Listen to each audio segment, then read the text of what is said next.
Masechet Rosh Hashanah Daftet Amud Bet. Tanu Rabbanan. Les Chachamim nous enseignent dans la Baraïta. Yovelhi, afalpi shelo shamtu, afalpi shelo tak'u. Yachol afalpi shelo shilehu. Talmud lomar hi, divrei Rabbi Yehuda. Rabbi Yossi Omer, Yovelhi, afalpi shelo shamtu, afalpi shelo shilehu. Yachol afalpi shelo tak'u. Talmud lomar hi. וכי מאחר שמקרא אחד מרבה ומקרא אחד ממעט, מפני מה אני אומר, יובלי אף על פי שלא שילחו ואין יובל אלא אם כן תקעו, לפי שאפשר לעולם בלא שילוח עבדים, ואי אפשר לעולם בלא תקיעת שופר. דבר אחר, זו מסורה לבית דין, וזו אינה מסורה לבית דין. Fin de citation de Baraïta. De quoi parle-t-on ici? Il s'agit du Yovel, comme on l'avait déjà vu précédemment, que Rosh Chodesh Tishri, c'est Rosh Hashanah la Yovlot. Rosh Chodesh Tishri, c'est considéré comme Rosh Hashanah par rapport à divers sujets. Entre autres, ça délimite l'année du Yovel. C'est le démarrage de l'année du Yovel. Qu'est-ce que c'est que l'année du Yovel? Le Yovel, c'est la 50e année, le jubilé. Après 49 ans, où on a 7 cycles de Shemitah, car chaque septennat, c'est un cycle. On a 6 années agricoles, une année de Shemitah. Encore 6 années agricoles, une année de Shemitah. On a 7 Shemitot, 7 fois 7, 7 fois 7 années, ça nous fait 49 ans. La 49e année, c'est une 7e année par rapport à son cycle. Et donc c'est une Shemitah. Mais l'année du jubilé, la 50e année, elle a exactement les mêmes lois que la Shemitah dans le sens où on n'a pas le droit de travailler la terre. Et même les fruits sont kadosh, comme dit le Yerushalmi. Yovel hi kodesh tielachem, mahi kodesh afperoteha kodesh. En tout cas, il y a une interdiction de travailler la terre pendant le Yovel. Quelles sont les mitzvot relatives au Yovel? Premièrement, c'est que le Sanhedrin devait sonner le shofar pendant Kippour. Le jour de Kippour de la 50e année, il y avait une mitzvah pour le Sanhedrin de sonner le shofar. C'est comme ça qu'on va sanctifier la 50e année. Vekidashtem et shenat hamishim. Donc il y a une mitzvah de sanctification de l'année. Il faut dire mekudash, mekudash. Il y a une mitzvah de tkirat shofar. Il y a une mitzvah de shiluach avadim, c'est-à-dire libérer les esclaves hébreux. Si quelqu'un était propriétaire d'un esclave hébreu, il y avait 2 hypothèses. Soit que c'était que pour 6 ans de travail, et après il était libéré automatiquement, soit après les 6 ans, le Eved Ivri va dire « J'aime mon maître, je veux travailler encore chez lui ». Alors dans ce cas-là, « Veratsav et ozno, Veratsa Adonav et ozno bamartseya va avado le'olam ». Le Adon devait poinçonner son oreille, et il restait son serviteur, mais jusqu'à quand? Le'olam. C'est quoi le'olam? Dit Rachamim, « Olamo shel Yovel ». Jusqu'au Yovel. Et au Yovel, il devait obligatoirement partir en liberté. Donc le Yovel entraîne également la mitzvah de Shiluach Avadim. Il y a également une autre mitzvah pendant le Yovel, c'est la restitution des biens immobiliers. Lorsque quelqu'un avait acheté un bien immobilier, il devait le rendre à son ex-propriétaire au Yovel. C'est comme ça que tout le territoire d'Israël, qui avait été réparti entre les 12 tribus, chaque tribu allait pouvoir récupérer son bien, c'est-à-dire même si, par la force des choses, il avait besoin d'argent, il a vendu son bien immobilier, mais au Yovel, ça revenait au propriétaire. Veshavtem ish el ahuzato, ve ish el mishparto tashuvu. Chacun récupérait sa ahuza, le patrimoine ancestral, ce bien immobilier. Ve ish el mishparto tashuvu, chacun est retourné chez sa famille, ça veut dire le Eved Ivri, retourné chez les siens. Voilà donc les mitzvot du Yovel. Maintenant, ce qu'on va nous apprendre, c'est que ce statut qui s'appelle Shnat Yovel, qui entraîne l'interdiction de travailler la terre, on aura ce statut de l'année du jubilé qu'à condition de 3 points de suspension. Et c'est là la mahloket. On va voir ici déjà dans cette baraïta 2 opinions et plus tard dans la Gemara une 3e opinion. Commençons avec les 2 opinions, Rabbi Yehuda et Rabbi Yossi. Rabbi Yehuda nous dit que pour que l'année du Yovel ait le statut de Yovel, et donc interdit de travailler la terre, c'est uniquement si on avait d'abord fait Shiluach Avadim, c'est-à-dire qu'on a libéré les esclaves hébreux. Mais si les propriétaires des Avadim n'ont pas voulu les libérer, eh bien, ils remettent en cause le statut de l'année du jubilé.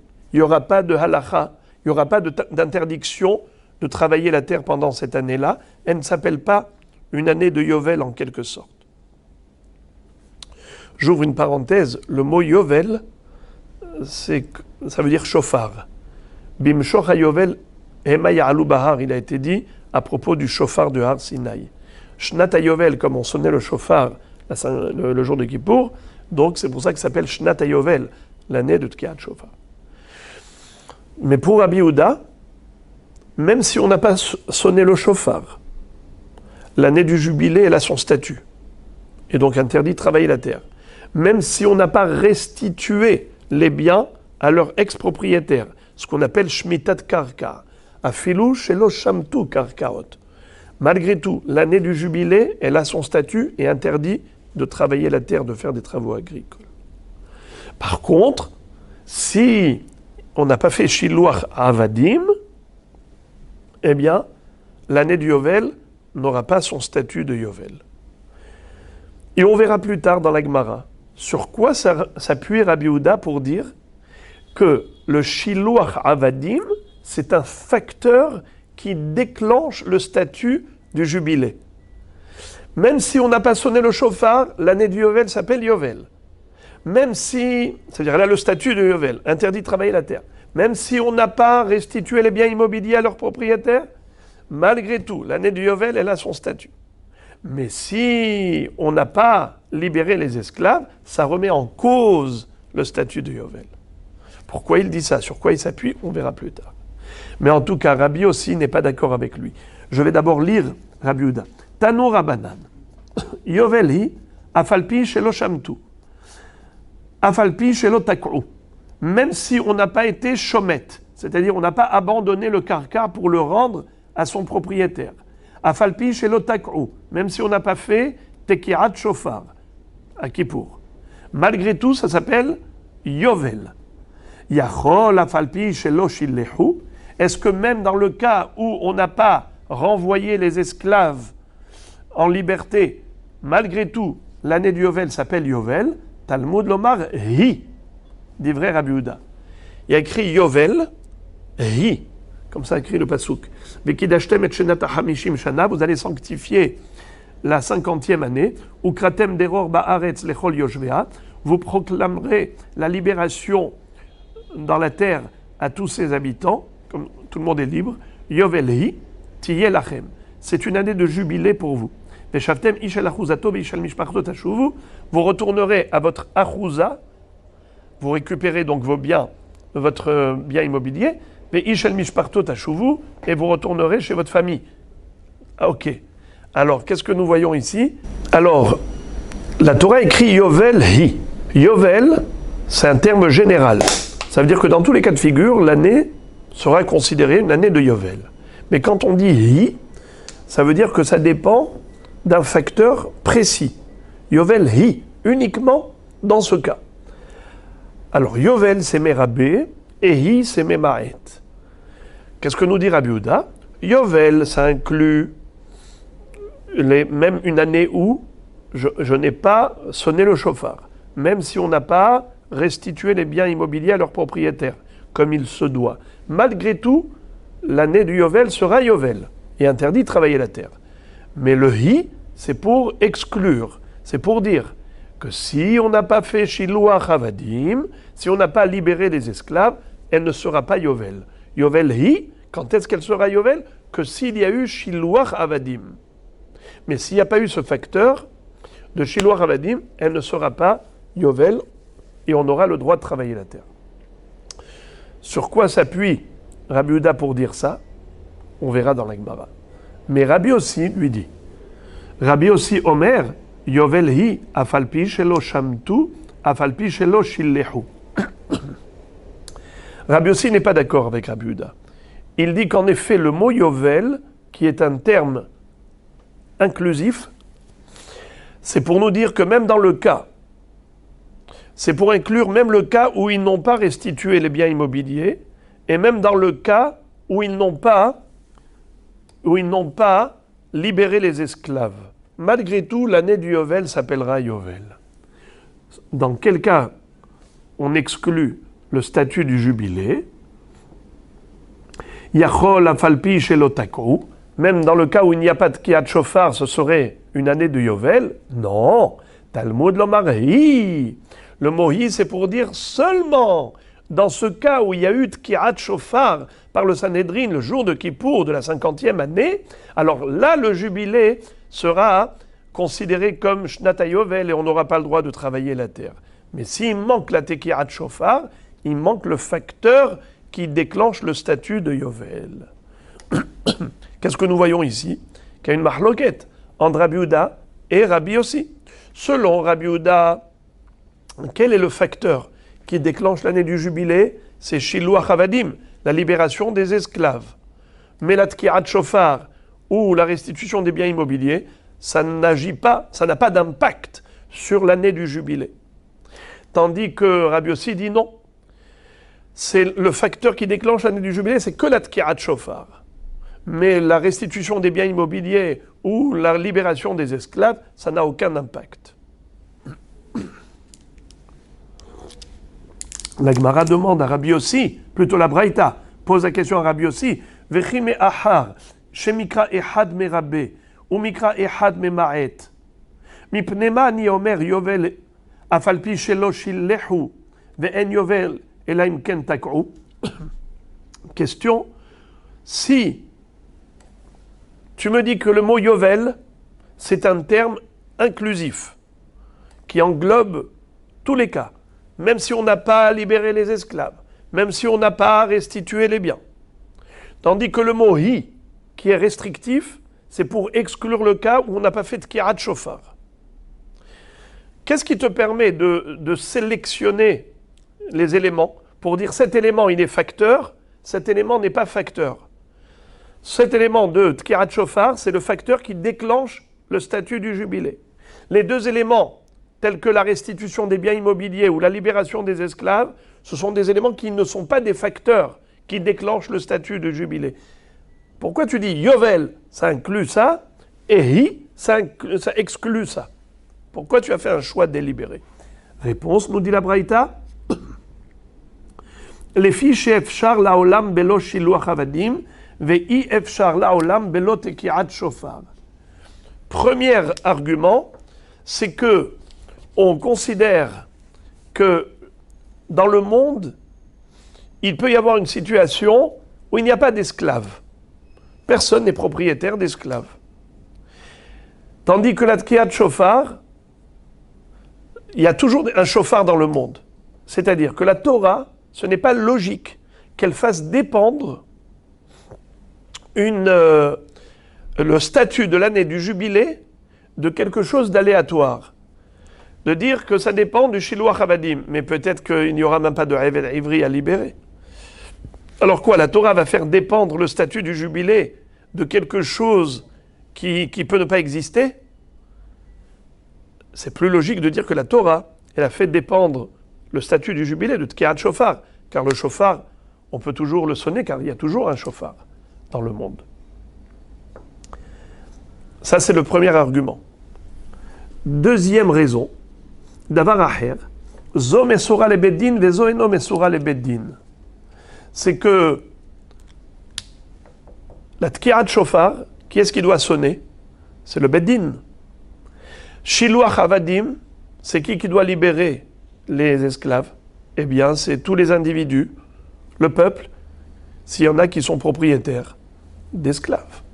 Donc, ce n'est pas logique que la Torah fasse dépendre le statut du jubilé d'un individu qui peut désobéir à Hachem, qui peut ne pas libérer l'esclave. C'est plus logique de dire que la Torah fait dépendre le statut du jubilé d'une action qui est réalisée par le Beddin, telle que Tkiat Shofar. C'est sûr que le Beddin ne va pas désobéir à Hachem. Le Sanhedrin va forcément sonner le shofar.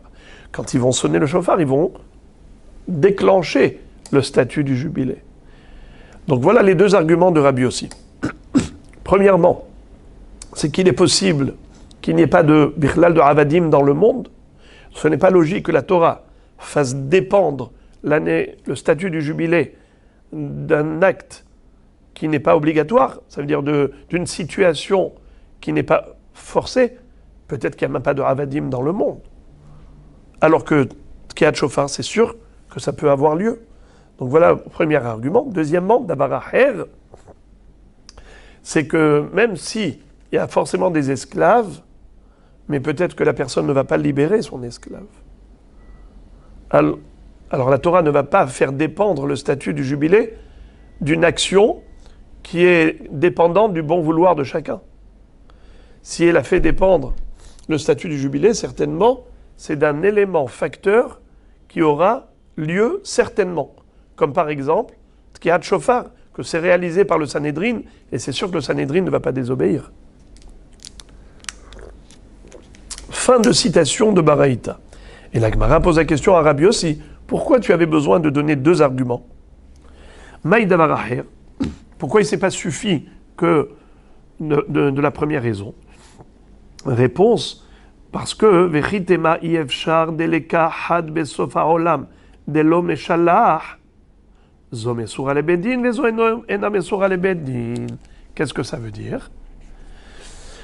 Car le premier argument de Rabbi Yossi, tu peux le remettre en cause. Qu'est-ce qu'il a dit?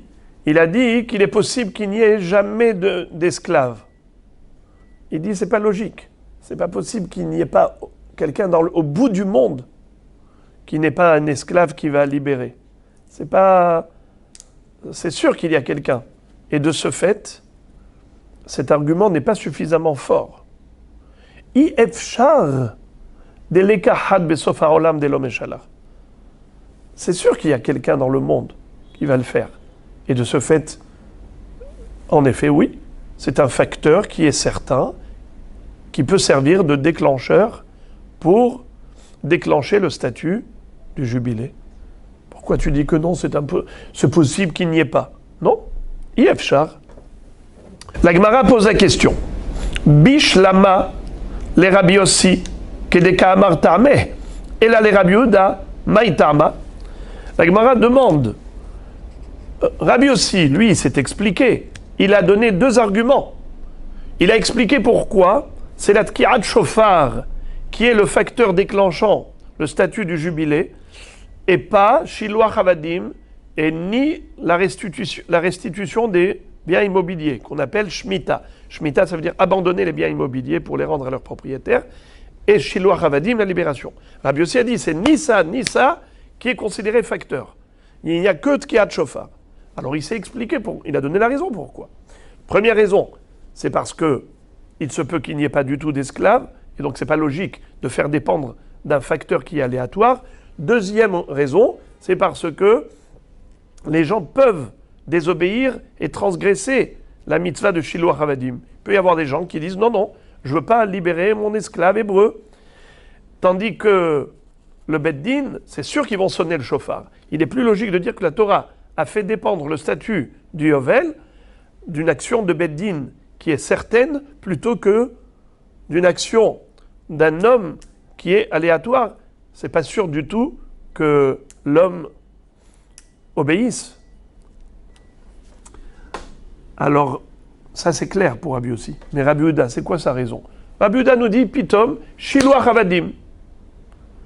De parmi tous les éléments relatifs au Yovel, Tkiat Shofar, Shiluach Avadim, et restitution des biens immobiliers. Qu'est-ce qu'il a choisi? Shiluach Avadim. Pourquoi? Maïtama. Réponse. Amarkra ukratem deror ba'aretz. Dans le passouk, il est écrit ukratem deror ba'aretz. Je vous lis le passouk. Vekidashtem et shenat hamishim shana ukratem deror ba'aretz lechol yoshveha yovelhi tihye lachem veshavtem ish el achuzato veish el mishparto tashuvu. Alors il faut comprendre la structure de ces deux psukim. Il y a d'abord un passouk qui nous parle de la tkirat shofar, de ve'avarta shofar teruah, une mitzvah de sonner le shofar le jour de Kippour de la 50e année. Donc il y a déjà un passouk qui nous dit qu'on a une mitzvah de sonner le shofar. Ensuite, ve'kidashtem et shenat hamishim shana, vous devez sanctifier la 50e année, dire mekudeshet. Ensuite, ukratem deror ba'aretz lechol yoshvea, vous devez libérer les avadim. Ensuite, il est écrit yovelhi tiyelachem, ce sera une année de yovel pour vous. Et ensuite, il est écrit veshavtem ish el achuzato, vous reviendrez à votre patrimoine. Vous allez récupérer les biens immobiliers que vous avez vendus, car l'acheteur doit restituer ce bien immobilier à l'ex-propriétaire. Alors, qu'est-ce que nous voyons dans la structure des psukim? D'abord, Tkiat Shofar. Ensuite, le Kiddush de la 50e année. La proclamation de la libération des esclaves hébreux. Yovelhi, là on nous dit, elle a le statut. C'est là que l'année, elle aura le statut de Yovel. Et après cela, il est écrit le din de restitution des biens immobiliers. Alors, selon cette structure, regardez ce que nous dit Rabbi Yehuda. Rabbi Yehuda nous dit, il faut toujours relier le point focal à l'élément précédent. C'est quoi le point focal? Yovelhi, le statut de l'année du jubilé. C'est lié à quoi? Juste à l'élément précédent. Ve ukratem deror la ba'aretz lechol yoshvea. Ukratem deror ba'aretz lechol yoshvea. Vous allez proclamer la libération de tous les habitants de la terre, c'est-à-dire libérer les esclaves hébreux. Donc tu vois que la Torah elle-même te dit que Yovelhi, quand est-ce que l'année sera Yovel? Que s'il y a eu ce qui est écrit juste avant, libération des esclaves. Voilà pourquoi il a dit que le facteur qui déclenche le statut du Yovel, c'est le Shiluach Avadim. Parce que Mikra Nidrash Lefanav. Un passouk, on lui fait la dracha en le liant à l'élément précédent. Mikra Nidrash Lefanav Mirutahu. Très bien. Nous dit Rashi, Mikra Nidrash Lefanav Velo Lifne Fanav. Mais on ne va pas lier le passouk, pardon, le Yovelhi, à ce qui est écrit dans le passouk précédent. Qu'est-ce qui est écrit précédemment? Va'avartem shofar teruah. Vous allez sonner le shofar. Ça s'est écrit dans la phrase avant-dernière. Il y a la dernière phrase et il y a l'avant-dernière phrase.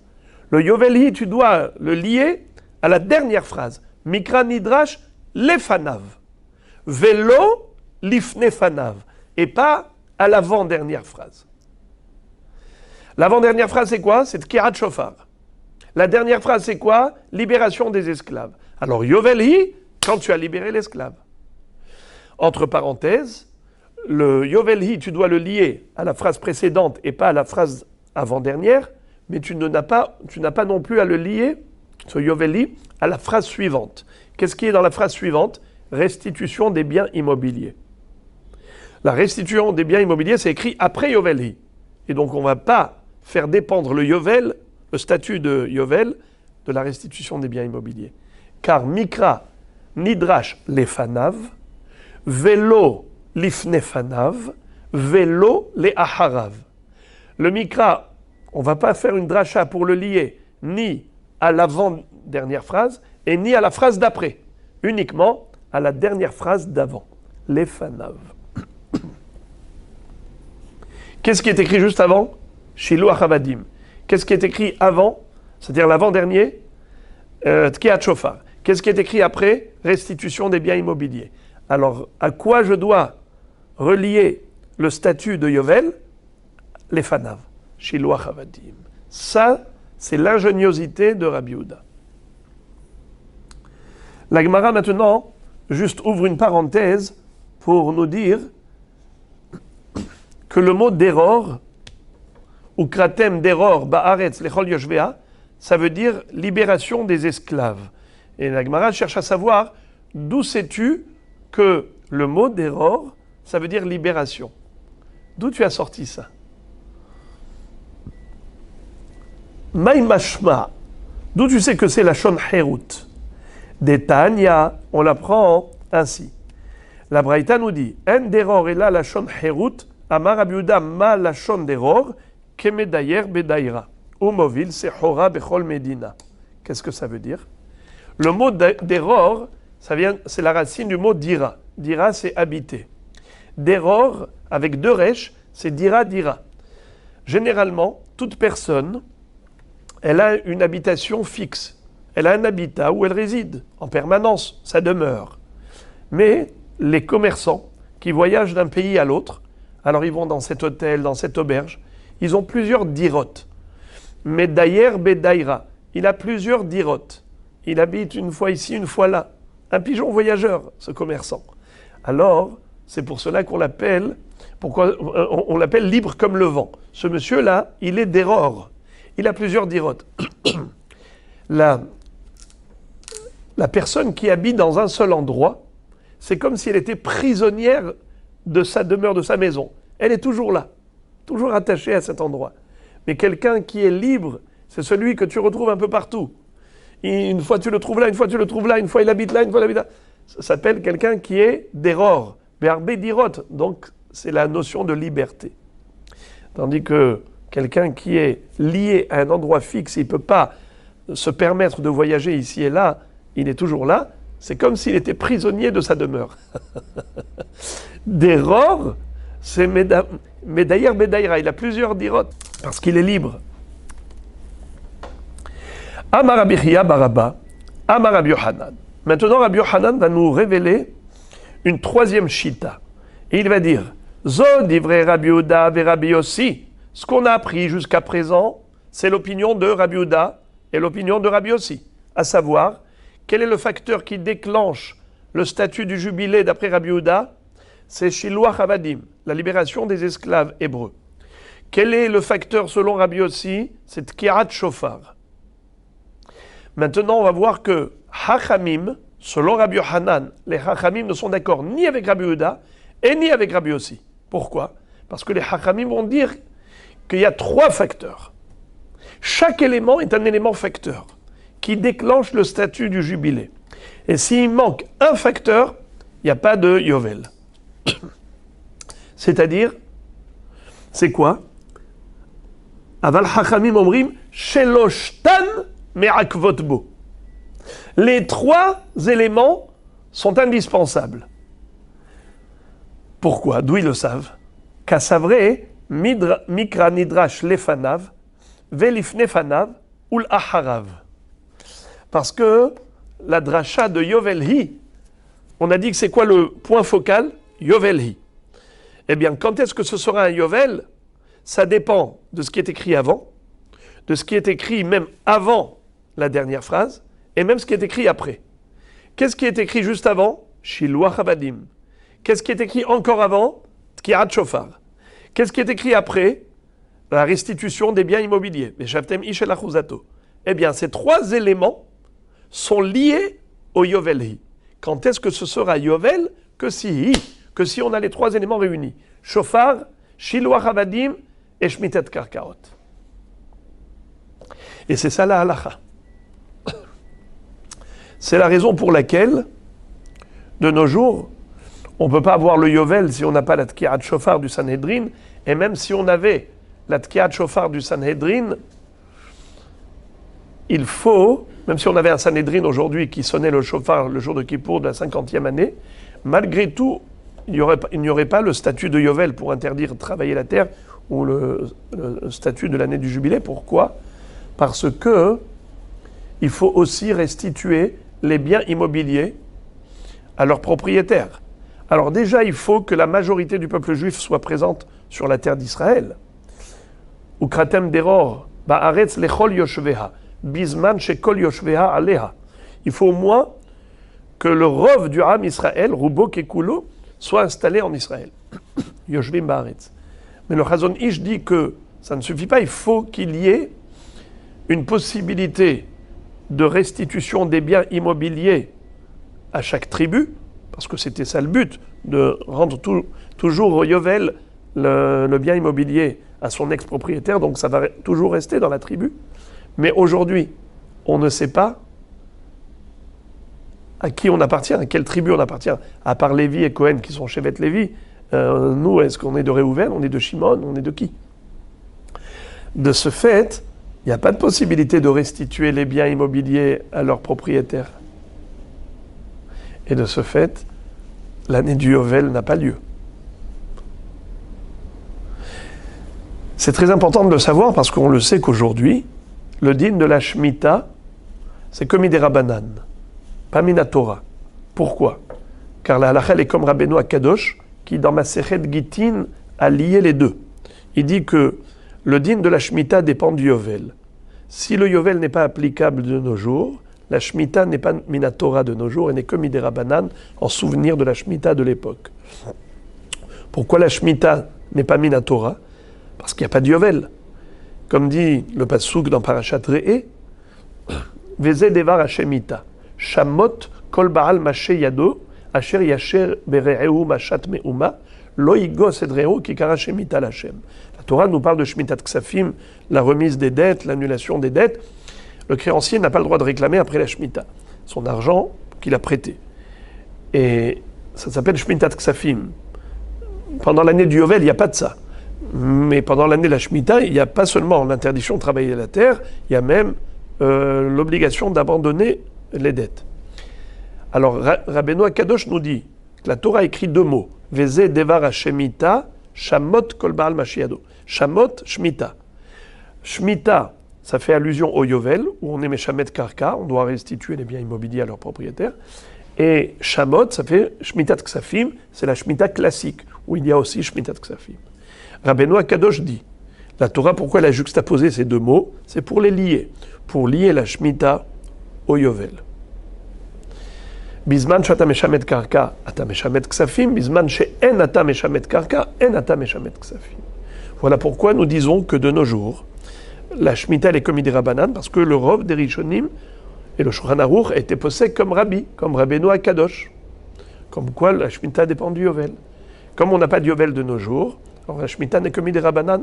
C'est très important de le savoir, parce qu'après on dit ça fait que des Rabbanan, la Kula. Quand il y a une mahloket à propos de la Shemitah, on peut être tolérant. Le Heter Mechira s'appuie également là-dessus. Ça veut dire, ce qui compte sur Heter Mechira, même s'il y a une mahloket, ça fait que des Rabbanan, la Kula. Mais, si on dit que le Yovel est déjà applicable, donc même la Shemitah est applicable Minatora. Si la Shemitah elle est applicable Minatora, on ne peut plus dire ça fait que des Rabbanan la Kula, ça fait que des Oraïta la Humra. Donc, même si la majorité du peuple juif revenait sur sa terre, le Yovel ne serait pas applicable. Pourquoi? Parce que pour avoir le din de Yovel, il faut les trois facteurs réunis. Tkiat Shofar, libération des esclaves, Shilwa Chavadim, mais aussi Shmitat Karka, c'est-à-dire restituer les biens à leurs propriétaires. Mais est-ce qu'on connaît les tribus? Est-ce qu'on sait à qui rendre? On ne connaît pas. De ce fait, comme dit le Chazon Ish, il faut qu'on reconnaisse les tribus, donc il n'y a pas de Yovel possible. Jusqu'à ce que vienne le Mashiach et qu'il nous dise à qui on appartient.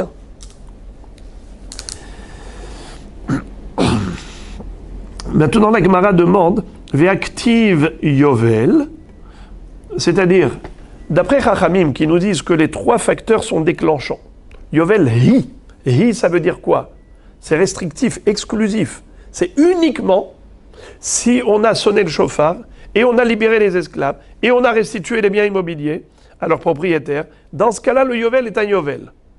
C'est-à-dire, alors, pourquoi la Torah a écrit le mot Yovel? Parce qu'on a dit que ces deux mots, c'était en plus. Yovel, ici, c'est normalement un terme inclusif. On veut inclure quoi? Puisque on a tout exclu. On a dit, s'il n'y a pas eu ça, il n'y a pas eu ça, il n'y a pas eu ça, il n'y a pas de Yovel. Alors, qu'est-ce que le mot Yovel vient inclure? Réponse, Yovel, Hahu, Deafilu bechutza la'aretz. Deafilu bechutza la'aretz. C'est pour nous dire que pas seulement en Israël, il y a l'obligation de libérer les esclaves, mais même en Chutz la'aretz. Là-bas également, on a l'obligation de libérer les esclaves. La Gemara dit, Ve'aktiv ba'aretz, comment tu peux dire une chose pareille? Qu'on a une mitzvah de libérer les esclaves hébreux, même si on habitait en Chutz la'aretz. Mais pourtant, c'est écrit clairement, Ukratem deror ba'aretz lechol yoshvea. Vous devez libérer les esclaves ba'aretz, donc c'est Eretz Israël. Réponse, Haou bizman shenoheg deror ba'aretz noheg bechutza la'aretz.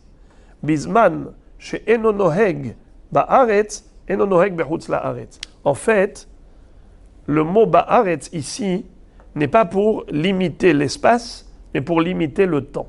C'est-à-dire, Behemet, le Shiluach Avadim, c'est dans le monde tout entier, même en dehors d'Israël. Mais seulement à l'époque où en Eretz Israël, on appliquait le Yovel. Si on applique le Yovel en Eretz Israël, et on doit libérer les esclaves en Eretz Israël, dans ce cas-là, même si on habite en Chutz la'aretz, il faut libérer le Eved Ivri. Mais si la mitzvah du Yovel n'est pas applicable en Israël, eh bien, elle n'est pas applicable non plus en Chutz la'aretz.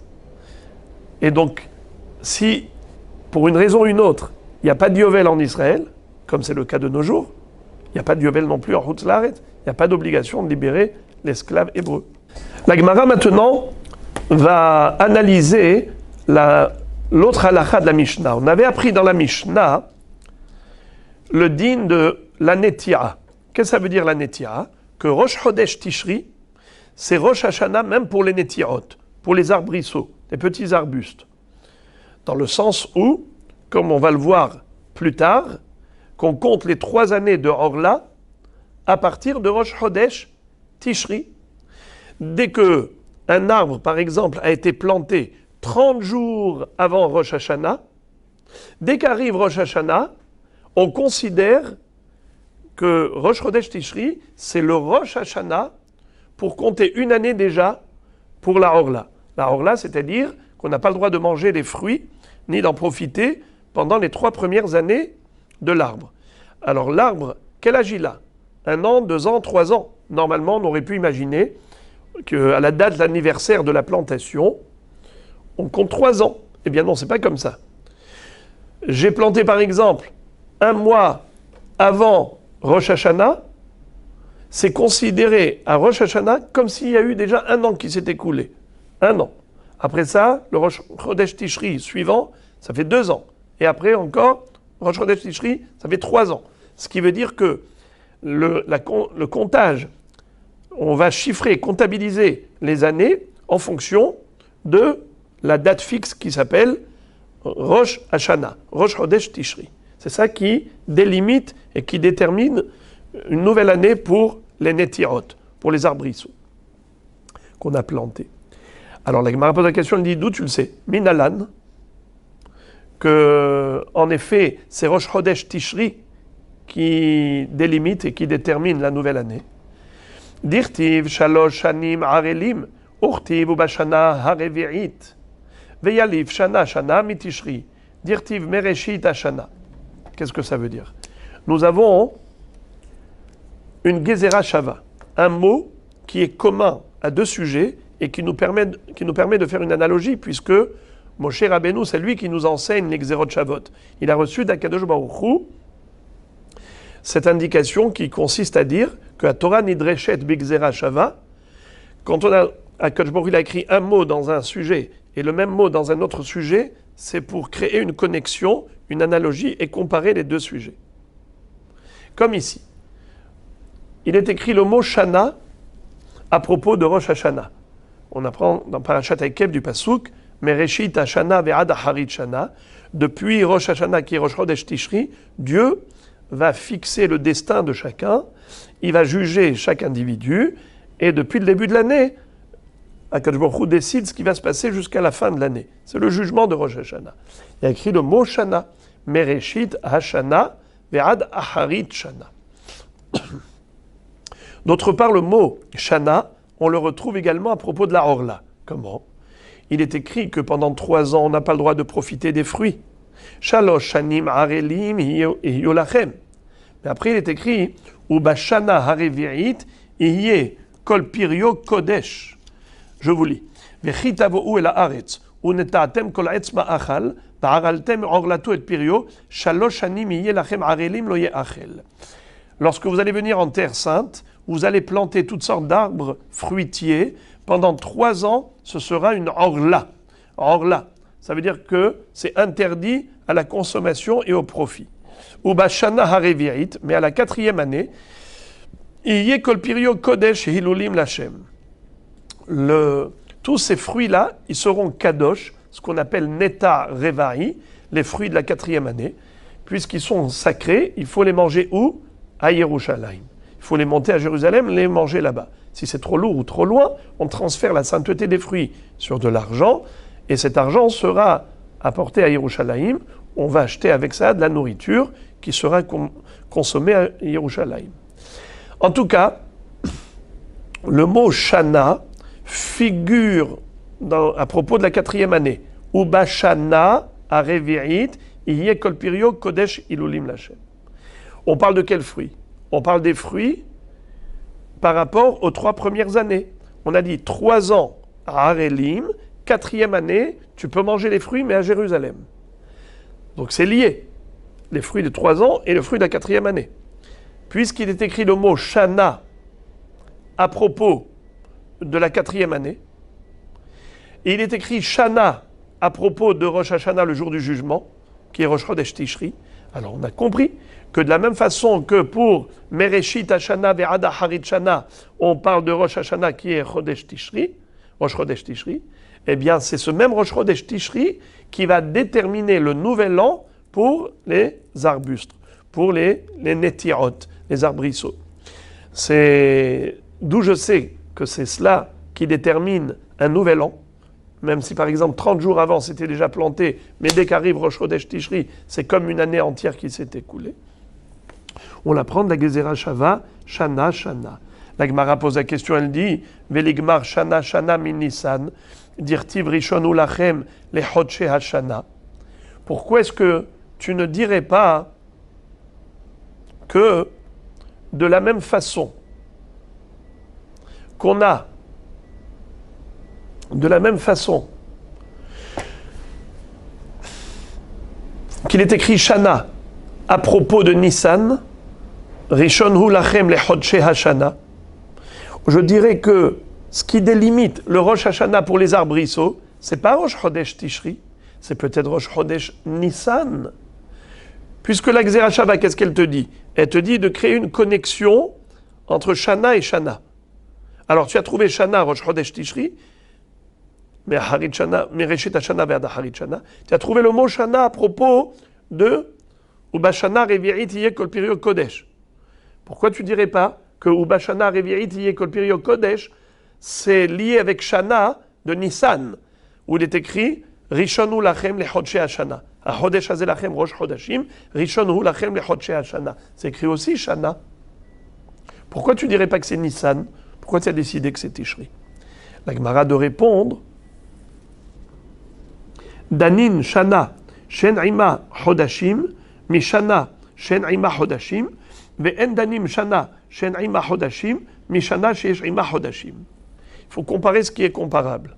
Si on fait une Gezerah Shava, Shana, Shana, eh bien il faut que ce soit le même Shana. Ici, on parle de Shana, on ne parle pas de Chodesh. Ici, on parle de Shana, on ne parle pas de Chodesh. Ça, c'est comparable. Par contre, Nissan, c'est écrit Rishon ulachem le Chodshe Hashana. On parle des mois de l'année. Shana, qui est par rapport à des mois de l'année. Et nous, on n'est pas dans ce contexte. Nous, on a parlé de Shana Revi'it, on a parlé de Mereshit Hashana ve'ad Harit Shana, on n'a pas parlé de Chodashim. Donc, compare ce qui est comparable. Shana, Shana, où il n'y a pas de Chodashim, plutôt que de comparer à Nissan, où on parle de Shana chez Eshba Chodashim. Voilà comment la Gemara a répondu à cette question.